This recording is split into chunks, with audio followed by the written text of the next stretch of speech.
সম্পত্তির দখলকে ঘিরে বিবাদের জের মিল্টন শেখ নামে এক ব্যক্তিকে কুপিয়ে খুনের চেষ্টার অভিযোগ উঠল।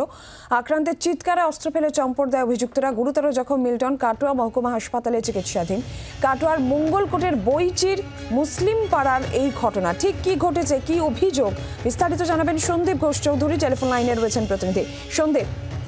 নীলাঞ্জনা, দেখো, গতকাল রাত্রেবেলায় মঙ্গলকোটের বুঁইচি গ্রামের মুসলিম পাড়ার ঘটনা। একটা জমি নিয়ে দীর্ঘদিন বিবাদ চলছিল মিল্টন শেখ এবং তার প্রতিবেশীদের মধ্যে, এবং সেই জমি সংক্রান্ত বিষয় নিয়ে কাটোয়া কোর্টে মামলা হয় এবং গতকাল সন্ধ্যেবেলা গ্রাম্য একটা সভা বসিয়ে এবং সেই মামলা মেটানোর চেষ্টা করে এবং 12 কাঠা জমির বিনিময়ে তারা মামলা তুলে নেবে এমনটাই কথাবার্তা হয় এবং এটা হচ্ছে সিরাজ শেখদের সঙ্গে হয়েছে। এবং যখন এই ঘটনা মিটে যাওয়ার পর যখন সে বাড়ি ফিরছিল, মিল্টন শেখ ঠিক তাকে বাড়ি ঢোকার আগে তাকে ধারালো অস্ত্র দিয়ে কোপ মারে এবং তার চিৎকারে তার আত্মীয় এবং প্রতিবেশীরা ছুটে এলে তারা অস্ত্র ফেলে দিয়ে সেখান থেকে চম্পট দেয়।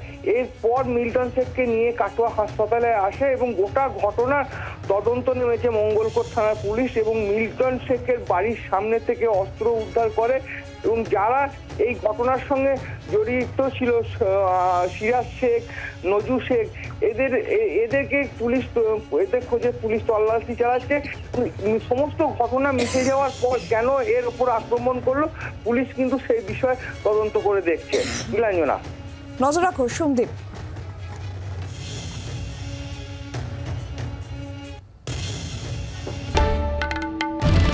বাংলার আওয়াজ, বাঙালির আবেগ, জি 24 ঘন্টা।